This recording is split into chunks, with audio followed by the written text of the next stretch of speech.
بسم اللہ الرحمن الرحیم۔ السلام علیکم معزز طلباء کرام، آپ سب کیسے ہیں؟ آج ہم تفسیر بیضاوی کے سبق نمبر 53 کو پڑھیں گے۔ آج کے ہمارے سبق کا عنوان ہے اہدنا الصراط المستقیم۔ آج کے ہمارے سبق کی عبارت اہدنا الصراط المستقیم سے شروع ہوتی ہے۔ آئیے سب سے پہلے عبارت پڑھ کے اس کا ترجمہ کرتے ہیں، اس کے بعد اس کی وضاحت کی طرف بڑھتے ہیں۔ مصنف علیہ رحمہ لکھتے ہیں اہدنا الصراط المستقیم، ہمیں تو سیدھے رستے پہ چلا۔ بیان للمعونۃ المطلوبۃ، اس میں مطلوبہ معونت کا بیان ہے، مدد جو طلب کی گئی تھی اس کا بیان ہے۔ فَكَأَنَّهُ قَالَ، گویا کہ اللہ تعالی نے بندوں سے پوچھا کیف اعینکم، کہ میں تمہاری کس قسم کی اعانت کروں، تم نے ایاک نستعین کہہ کے مدد چاہی ہے۔ فقالوا اہدنا، تو بندوں نے کہا کہ اہدنا الصراط المستقیم، او افراد لما هو المقصود الاعظم، یا ان میں سے مقصود اعظم کو اس آیت سے علیحدہ بیان کر دیا۔ جی طلبہ کرام، یہ تھی ہمارے آج کے سبق کی عبارت اور اس کا ترجمہ۔ آئیے اب اس کی وضاحت کی طرف بڑھتے ہیں۔ اچھا، سب سے پہلی جو بات ہے وہ تو یہ ہے کہ یہ چیز آپ سب کے علم میں ہے، کچھ نہ کچھ تعلق ربط میں چاہوں گا کہ ہمارا ماقبل سے جڑ جائے، چونکہ ایک نئی آیت ہے اور سورہ فاتحہ سے بھی قبل ہم نے بسم اللہ کے حوالے سے پڑھا، اس سے پہلے خطبہ پڑھا تھا، اور پھر سورہ فاتحہ کی جیسے تفصیل شروع ہوئی تو الحمدللہ رب العالمین میں ہم نے اس آیت کے ہر لفظ پر خوب کلام کیا۔ اس کے بعد الرحمن الرحیم، اگرچہ بسم اللہ الرحمن الرحیم میں بھی گزر چکا تھا، لیکن اس کے مقرر لانے کی وجہ اور اس کی حکمتوں پر پھر سے نظر ہوئی، اور اس کے بعد جو ہے وہ مالک یوم الدین میں مالک کی قراءت، دین سے مراد یوم کی صورتیں، وہ ساری تفصیلاً بیان ہوئی۔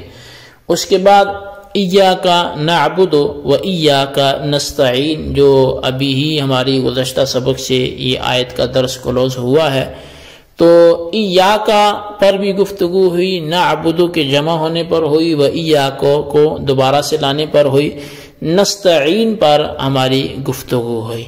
تو چونکہ سورہ فاتحہ کی تفسیر ہے تو سب سے پہلے تفسیر میں اگر کوئی کتاب متن اور اس کی شرح کا کنسپٹ ہو تو متن کی عبارت لکھ کر اس کی پھر شرح بیان کرتے ہیں۔ تو چونکہ یہ قرآن کریم کی تفسیر ہے تو آج جس آیت کو ہم نے عنوان بنایا وہ اہدنا الصراط المستقیم۔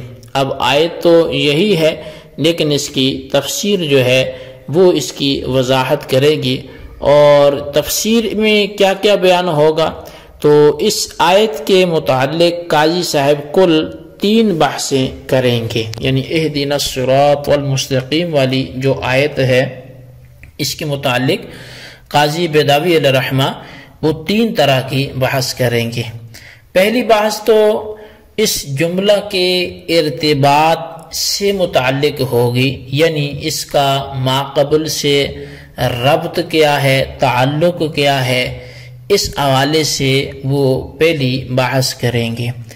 اور دوسری بحث، چونکہ اہدنا الصراط المستقیم میں ہدایت کا معنی موجود ہے اور اللہ تعالیٰ سے سیدھے رستے کی ہدایت مانگی جا رہی ہے، تو اس لیے ہدایت کے معنی کی تحقیق پر ہماری اس میں دوسری گفتگو ہوگی۔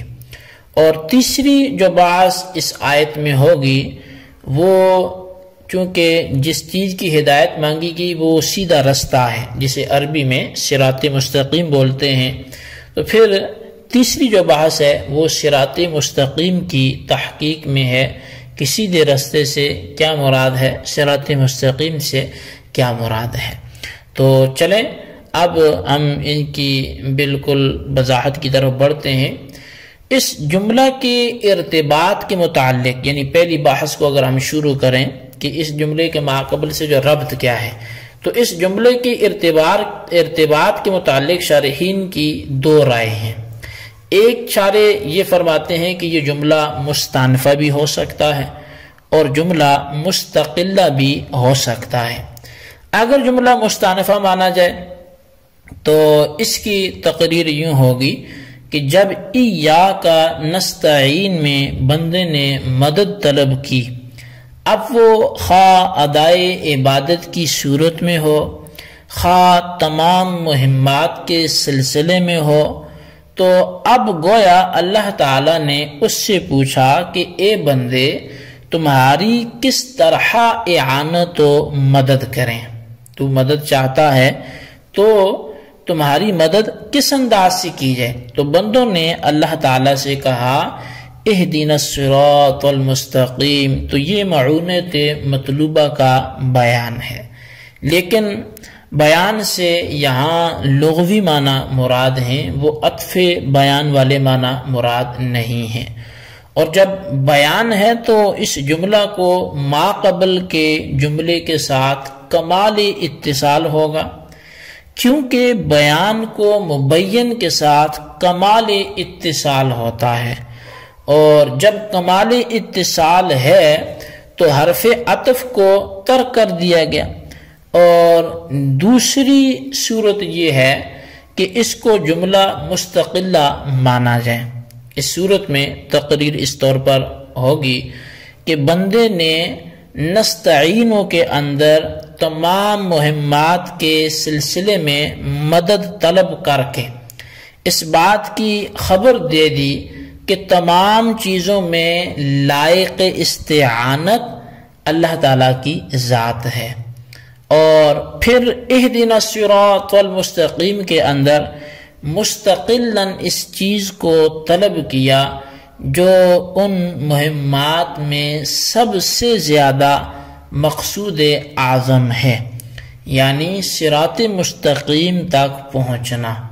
تو گویا ما قبل کا جملہ یہ خبر ہوا اور اہدنا الصراط المستقیم یہ انشاء ہوا، اور جب ایک خبر اور ایک انشاء ہے تو کمال انقطاع ہوا، اور کمال انقطاع کی وجہ سے حرف عطف کو ترک کر دیا گیا۔ دوسرے شارح نے اس کی تقریر اس طور پر کی ہے کہ نستعین اور الصراط المستقیم کے اندر 4 صورتیں ہیں۔ اس طور پر کہ نستعین کے متعلق میں 2 احتمال ہیں، ایک یہ کہ متعلق عام مانا جائے، اور عام سے مراد فی المہمات کلھا، تمام اہم کاموں میں اس کو مانا جائے، اور دوسرا یہ کہ صرف ادائے عبادات میں اس کو مانا جائے، یعنی متعلق جو ہے وہ خاص ہو، ادائے عبادات کے ساتھ ہی ہو، استعانت صرف اسی معاملے میں ہو۔ اس طرح الصراط المستقیم کی تفسیر میں بھی 2 احتمال ہیں، ایک یہ کہ صراط مستقیم سے عام معنی مراد لیے جائیں، یعنی طریقہ حق، خواہ وہ طریقہ حق انبیاء سابقین کا ہو اور چاہے وہ طریقہ حق سرکار دو عالم صلی اللہ علیہ وسلم کا ہو۔ دوسرے یہ کہ صراط مستقیم سے خاص طور پر ملت اسلامیہ ہی مراد لی جائے۔ یہ دو صورتیں ہیں۔ اب اگر دونوں سے عام معنی مراد لیے جائیں تو اہدنا الصراط المستقیم یہ بیان ہوگا ما قبل کا، اور اگر دونوں سے خاص معنی مراد لیے جائیں تب بھی بیان ہوگا۔ ان دونوں صورتوں میں شبہ کمال اتصال ہوگا دونوں جملے میں، اور چونکہ شبہ کمال اتصال کی صورت میں حرف عطف کو ترک کر دیا جاتا ہے، اس لیے یہاں پر بھی حرف عطف کو ترک کر دیا گیا۔ اور اگر نستعین کا متعلق عام مانا جائے اور صراط مستقیم کا متعلق خاص مانا جائے تو اس صورت میں صراط مستقیم سے اس مقصود اعظم کا بیان ہوگا جو فی المہمات کلھا کے مفہوم میں شامل تھا، یعنی تمام مہمات میں جو مقصود اعظم تھا وہ ملت اسلام ہے، اور اے خدا ہم کو اسی کی طرف ہدایت دے۔ اس صورت میں اس جملہ کو ماقبل سے کمال اتصال ہوگا اور کمال اتصال کی وجہ سے حرف عطف کو ترک کر دیا گیا۔ اور اگر نستعین کا متعلق خاص یعنی ادائے عبادت مانا جائے اور صراط مستقیم سے عام معنی مراد لیے جائیں یعنی طریقہ حق، اس صورت میں اس جملہ کو ماقبل سے کوئی تعلق نہیں ہوگا، کیونکہ اس چوتھے احتمال کی بنا پر اس جملہ کو ماقبل سے کوئی تعلق اور ربط نہیں رہتا، اس وجہ سے قاری صاحب نے اس کو چھوڑ دیا۔ جی طلبہ کرام، یہ تھی ہمارے آج کے سبق کی عبارت ترجمہ، اس کی وضاحت، اس کو اچھی طرح سمجھیں، اس کے خلاصے کو ضرور تحریر کریں، بالخصوص ان سوالات کے جوابات دیں۔ سوال نمبر 1 یہ ہے کہ نستعین کے متعلق میں کتنے احتمال ہیں اور وہ کون کون سے ہیں، اور سوال نمبر 2 یہ ہے کہ الصراط المستقیم کی تفسیر میں کتنے احتمال ہیں اور وہ کون کون سے ہیں، تحریر کریں۔ اللہ تبارک و تعالیٰ سے دعا ہے جو کچھ ہم نے پڑھا سنو سے یاد رکھنے کی توفیق نصیب فرمائے، آمین بجاہ النبی الامین صلی اللہ علیہ وسلم۔